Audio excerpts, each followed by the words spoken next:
दोस्तों नमस्कार। क्या दोस्तों बाड़मेर जैसलमेर लोकसभा उम्मीदवारों के साथ हो गया बड़ा खेला?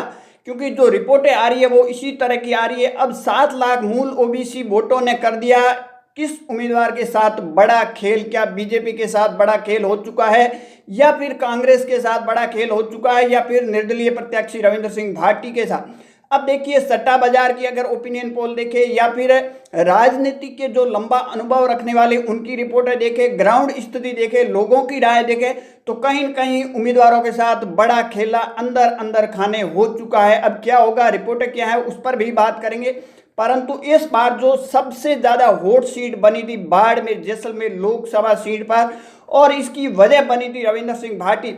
कांग्रेस और बीजेपी दोनों पार्टियों की बन बनाई गणित को रविंद्र सिंह भाटी जब चुनाव मैदान में उतरते हैं तो गणित सारी की सारी बिगड़ जाती है, चाहे बीजेपी की हो या फिर कांग्रेस की हो।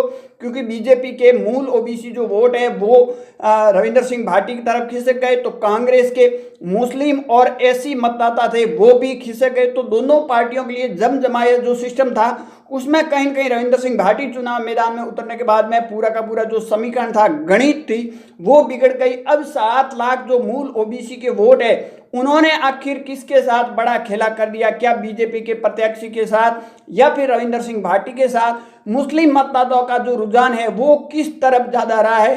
क्या कांग्रेस के प्रतीक 70% रहा है या फिर 50-50% रविंद्र सिंह भाटी और कांग्रेस के बीच में रहा है? इन दोनों ने ही बड़ा गेम किया। चाहे मूल ओबीसी के अगर 7 लाख वोट देखे और मुस्लिम मतदाता, इन दोनों जो अगर बात की जाए मतदाताओं की, तो इन दोनों ने बड़ा खेल उम्मीदवारों के साथ कर चुके हैं। चाहे उसमें आप फलोदी सट्टा बाजार की अगर रिपोर्टें देखें, हालांकि अब तो 3 दिन से फलोदी सट्टा बाजार बिल्कुल बंद है, सुनसान है, कोई चहल पहल, कोई भाव नए नहीं आ रहे हैं।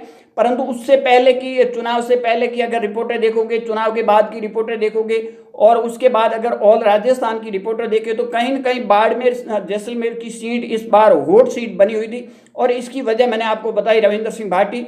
देश की मीडिया है वो भी इस सीट पर नजरें गड़ाई हुई बैठी है। तो दिल्ली के अंदर बीजेपी हो, कांग्रेस का आला कमान भी इस सीट पर नजरें गड़ाए हुए बैठे। हालांकि परिणाम जो 4 तारीख का आएंगे वो किस करवट बैठते हैं उस दिन ही स्थिति स्पष्ट होगी। और देखा जाए तो राजस्थान के अंदर सबसे लेट परिणाम है वो बाड़मेर जैसलमेर सीट का ही आने वाला है, ये भी आप मान के चलिए। और अगर अब देखा जाए तो आखिर इन तीनों उम्मीदवारों के साथ किसके साथ बड़ा खेला हो गया? क्या बीजेपी के साथ बड़ा खेला हो गया, कांग्रेस के साथ हो गया या फिर रविंद्र सिंह भाटी के साथ? आखिर इन तीनों में से कौन चुनाव निकालता हुआ नजर आ रहा है? क्योंकि देखिए, अगर यहाँ का समीकरण देखा जाए तो मूल ओबीसी के जो वोट है उनका रुझान जिस तरफ ज्यादा रहता है वो चुनाव लगभग निकाल लेते हैं, ऐसा मानना है पिछले कई टाइम से कि। और उसके बाद मुस्लिम मतदाताओं का इस बार जो रुझान है वो पहले हर टाइम कांग्रेस के साथ रहते थे, परंतु इस बार जो रिपोर्टें आ रही है, जो खबरें आ रही है, ग्राउंड स्थिति है कि वो कांग्रेस से खिसक गया। एससी एसटी के वोट है वो कांग्रेस से नहीं खिसके, वो कांग्रेस के पक्ष में गए हैं। परंतु मुस्लिम मतदाता की जो रिपोर्ट आ रही है उसमें 50% जो रिपोर्ट आई है कि 50% वोट है, मतदाता है, वो कांग्रेस से इस बार खिसक गए। तो खिसक कर क्या बीजेपी के साथ गए या रविंद्र सिंह भाटी के साथ?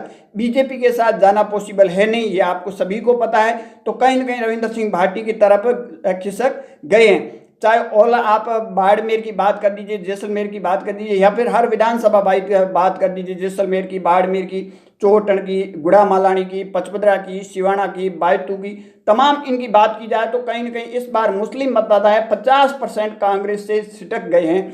तो अब 50% अगर सिटक गए हैं तो किसके साथ खेला हो गया?